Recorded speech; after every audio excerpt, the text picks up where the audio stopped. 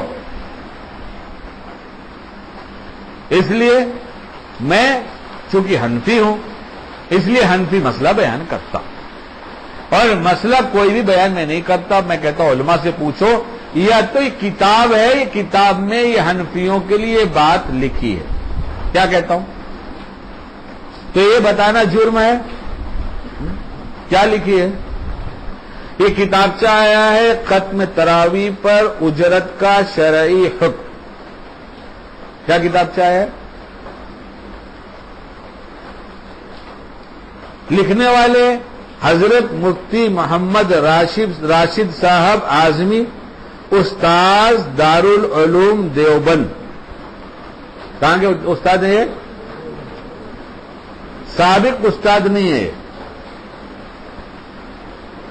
سابق استاد نہیں ہے، موجودہ استاد ہیں جنہوں نے ان کو بھی پڑھایا، آپ کو پڑھایا، اور بہت سے یہاں بیٹھے ہیں جن کو پڑھا رہے ہیں.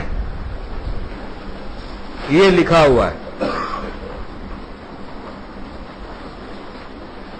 اس میں سے ایک بات اس لیے سنانا چاہتا ہوں کہ نیٹ پر سننے والوں کے پاس یہ کتاب نہیں پہنچے گی، وہ بھی اس عبارت کو سن لیں، اور جتنا مقدمہ کرنا ہو، کیس کرنا ہو، مفتی راشد صاحب پر کریں.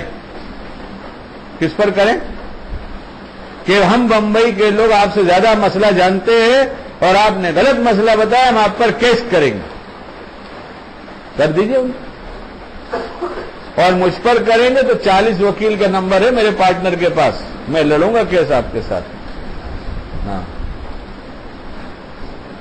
سنیے حضرت کیا لکھ رہے ہیں، ان کی بات سنیے. یہی سمجھانا ہے ہم کو شکیل کو. سورت میں بیان ہوا تو میں نے کہا دیکھو میں نے ابھی بیان سے پہلے نیت کیا ہے کہ شکیل کے سامنے شکیل بیٹھا ہے، اور مقدس ایک دوسرے شکیل بھی تھے وہاں بیٹھے تھے.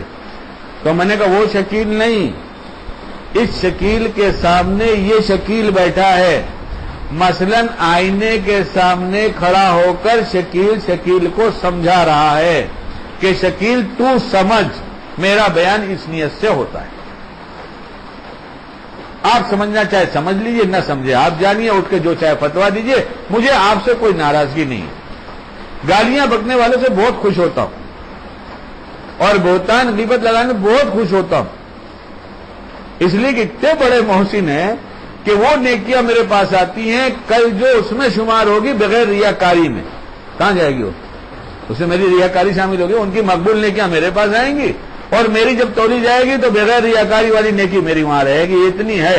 کہاں سے آئی؟ بولے بمبئی سے آئی. کہاں سے آئی؟ پونا سے آئی. کہاں سے آئی؟ احمد نگر سے آئی. کہاں سے آئی؟ آئی دنیا بھر سے آئی. آنے دو آنے دو، بہت اچھی بات ہے، آنے دو. اب لوگ پوچھتے ہیں عورتوں کو آنے دیں. ارے عورتوں کو کیوں آنے دیتے ہو؟ یہ تو بتاؤ، عورتوں کو کیوں آنے دیتے ہو؟ اب فون کرتے ہیں اور اتنے ریکویسٹ فارم، کیا بولیں گے اس کو، ایسے کہتے ہیں حضرت میری بیوی کا بڑا اصرار ہے، ایک دفعہ حضرت کے گھر چل کے بیان سنو. تو میں نے کہا تیسرے مالے پر سے سنے گی، میں گراؤنڈ فلور پر ہوں گا، بیچ میں اتنی دیواریں حائل ہیں، اور حضرت کی آواز ہی سنے گی، دیکھے گی تو ہے نہیں. اور اگر اس نیت سے اندر کا چور ہے کہ دروازے میں داخل ہو کے حضرت کو دیکھوں گی، تو پوچھو مفتی صاحب سے کہ حضرت کو دیکھنا جائز ہے کہ ناجائز ہے. نقلی پیر کے ہاں تو دوسرے کی عورت سے پیر دبوانا جائز ہے، اصلی پیر کے ہاں تو پیر کے گھر آنا بھی ناجائز سمجھا جاتا ہے. کیوں آئے بھائی پہلے بتاؤ نا. میں ناجائز کا فتوا نہیں دے رہا ہوں کہ اٹھ کے مجھ سے لڑنا، لیکن کیوں آئے یہ تو بتاؤ. عورتوں کا نفس بہت زور دیتا ہے گھر سے باہر نکلنے کے لیے. کیا زور دیتا ہے؟ کسی صورت سے تم نکلو تو صحیح، پھر ہم اپنا کام کر لیں گے، تم نکلو تو صحیح. بعض دعوے دار یہ کہیں گے میری بیوی پورے نقاب میں گلوز کے ساتھ آتی ہے، پیر میں بھی موزہ پہنتی ہے، اب کیا فتنہ ہے؟ تو میاں جو فتنہ ہے جس سے اللہ کے رسول نے پناہ چاہیے، اللہم انی اعوذ بک من فتنۃ النساء، نساء کا فتنہ نہ ہوتا جو نبی دعا نہ مانگتے. میاں پکی مہر لگی نبی کی دعا کی کہ فتنہ ہے فتنہ.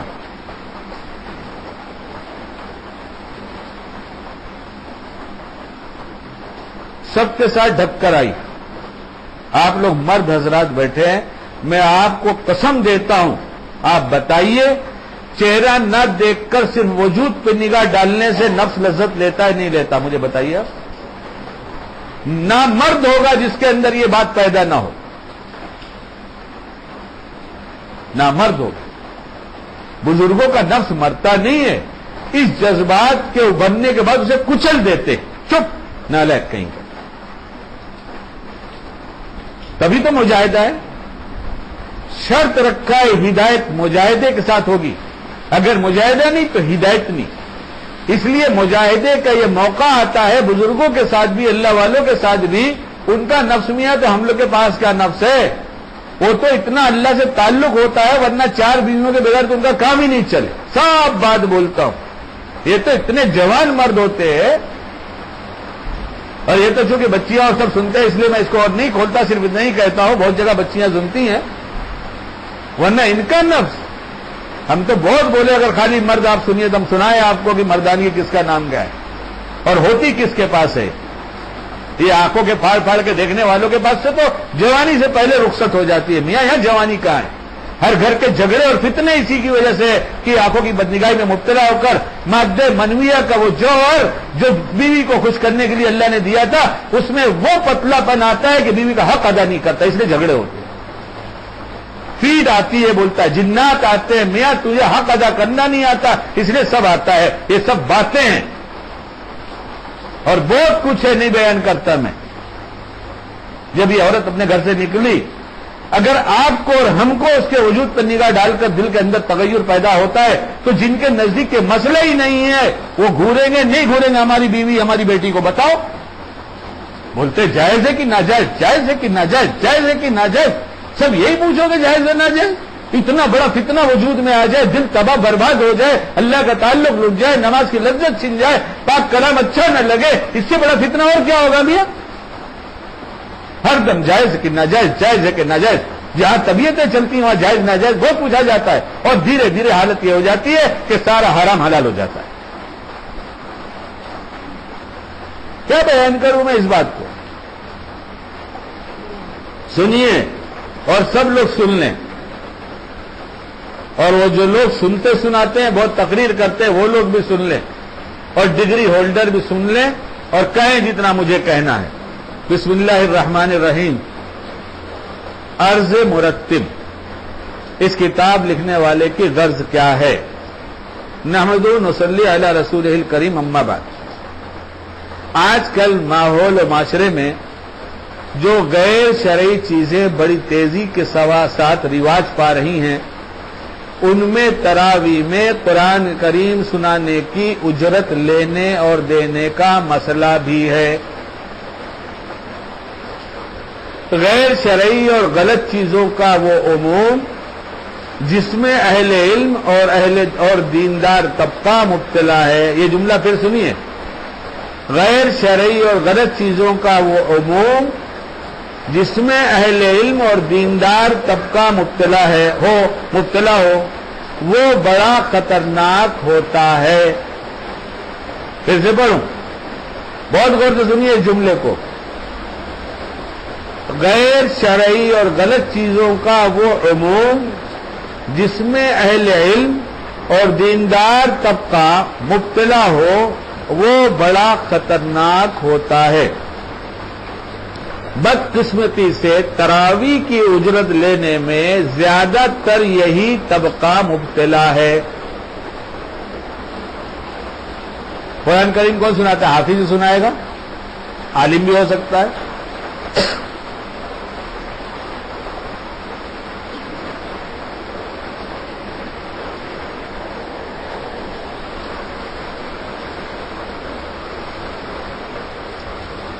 بدقسمتی سے تراویح کی اجرت لینے میں زیادہ تر یہی طبقہ مبتلا ہے.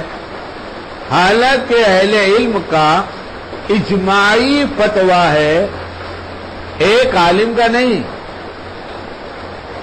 اہل علم کا اجتماعی فتویٰ ہے کہ تراویح میں قرآن کریم سنانے کی اجرت لینی اور دینی دونوں حرام اور ناجائز ہے. نفس امارہ کے اتنے شکار ہوئے کہ حرام ہوگا اور مسجد میں ہوگا اور جو ٹوکے گا اسے برا کہیں گے. یہ نفس امارہ کے شکار ہے. ہے سب تشریح لکھی ہے نا, تو جیسی لکھی ہے ویسے لوگ ہوں گے نا دنیا میں. کہاں ہوتا ہے یہ عمل؟ ڈٹائی کے ساتھ ہوتا ہے, دعوے کے ساتھ ہوتا ہے. حرام کو جائز سمجھ لینا, آپ اٹھا کے فتاوے کی کتاب میں پڑھ ڈالیے اس سے کیا ہوتا ہے. حرام کو جائز, مفتی صاحب آپ بتائیے کیا ہوتا ہے. میں نہیں بولوں گا, آپ بتائیے. ایمان جاتا ہے حرام کو جائز سمجھنے سے؟ آپ بولیے, میں نہیں بولوں گا, بولیے. یہ مفتی بیٹھے ہوئے اور بھی مفتی بیٹھے. ارے کوئی مفتی پیچھے بھی ہے کیا؟ اچھا تم مت گواہی دے, تو میرا بیٹا ہے تو بولے بیٹے کی گواہی باپ کے حق میں قبول نہیں. چل دوسرے بہت سے مفتی بیٹھے. ہاں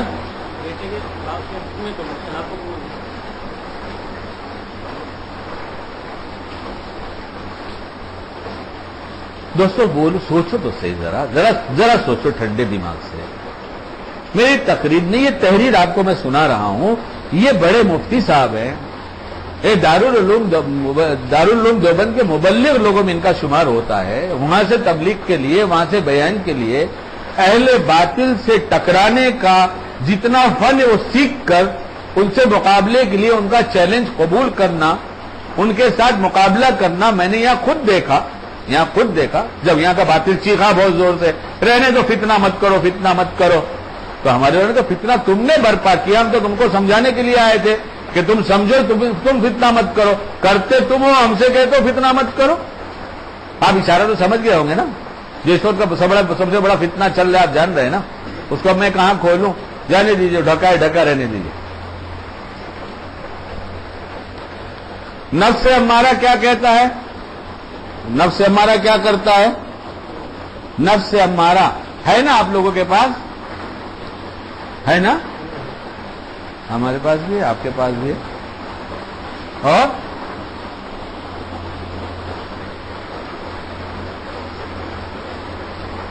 نفس ہمارا کیا کہتا ہے کہ برائی کی خواہش کرتا ہے اور اس کو کرنے کے بعد شرمندہ بھی نہیں ہوتا.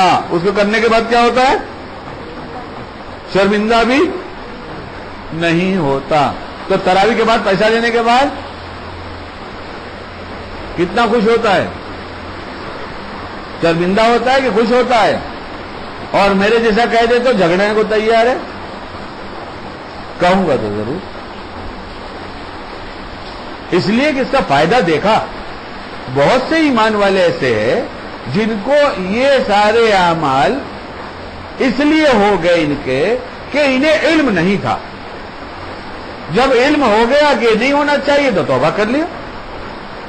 اور وہ دوسرا نفس ایسا ہی ہے کہ برائی کی خواہش کرتا ہے لیکن برائی میں مبتلا بہت کم ہوتا ہے, اور اگر ہو جاتی ہے تو توبہ کرتا ہے.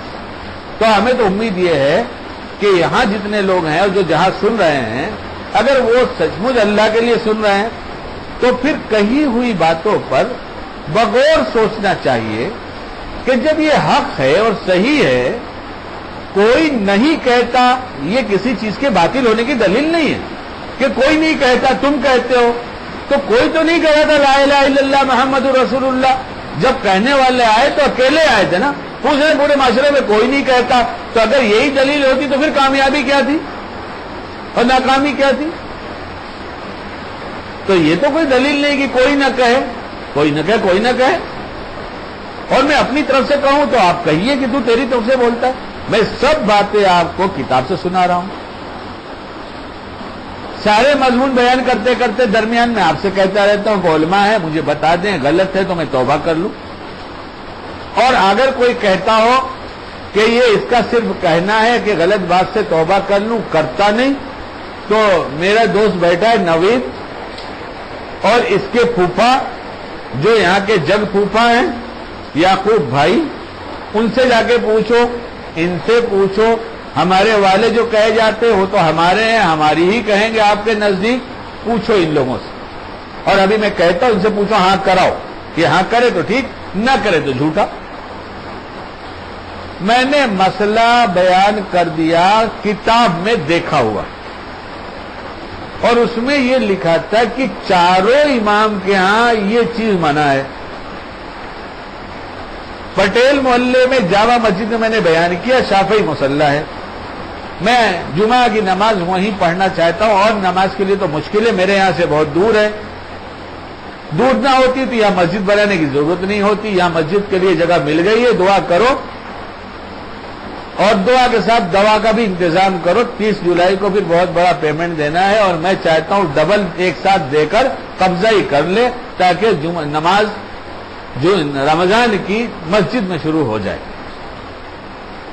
لیکن ابھی وسائل نہیں ہے، ارادہ ایسا ہی ہے، ارادہ ایسا ہی ہے۔ اور اس گھر کی نسبت اتنی بڑی ہے کہ کوئی آدمی یہاں سے تنکا، جس کو بمبئی کی زبان میں کہتے ہیں کچرا، اللہ کے گھر سے نکال کر باہر پھینک دے کہ میرے اللہ کے گھر ہے، اس میں کچرا کیوں رہے، حدیث اور قرآن اور کتاب سب اٹھا کے کھنگال ڈالو، اس میں آپ کو یہ بات مل جائے گی کہیں نہ کہیں کہ اس نے بڑی آنکھوں والی، بڑی آنکھ والی آپ کو اچھی لگتی ہے نا، چھوٹی آنکھ تو اچھی نہیں لگتی، اس لیے بڑی آنکھ والی کا وعدہ ہے کہ بڑی بڑی آنکھوں والی، اگر خالی بڑی آنکھ ہوتی تو شاید ایک ہی ہوتی، یہ بھی شبہ ختم کر دیا، بڑی بڑی آنکھوں والی، 2 دفعہ کہہ دیا، بڑی بڑی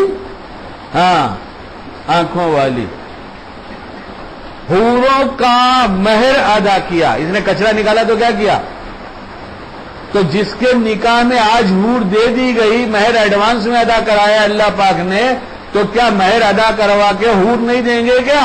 اور جب حور دیں گے تو کیا راستے میں کہیں گے لے جاؤ کہ جنت دیں گے؟ کہیں گے لے جاؤ، یہاں فٹ پاتھ خالی ہے، کیا کہیں گے؟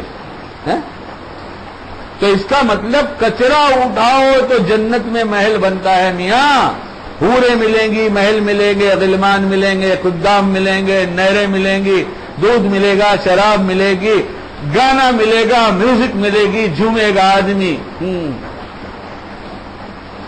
حافظ کا استقبال ہوگا،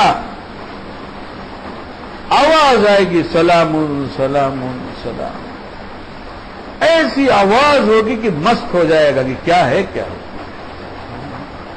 پھر آگے ابھی جانے دو، مضمون دوسرا ہو جائے گا، یہ 12:30، 12 تو بج جاتا ہے، تو ویسے ہی لوگ یہاں تو گھڑی نہیں دیکھتے، لیکن میرا ڈاکٹر ذرا پیار میں دیکھنے لگتا ہے کہ یہ کاش شکیل بھائی تم سمجھ جاتے کہ بیان لمبا نہ کرو تو تم اچھے ہو جاتے، میں کیا کروں، میں اتنا بگڑا ہوں کہ میرے اچھے ہونے کی امید نہیں ہے۔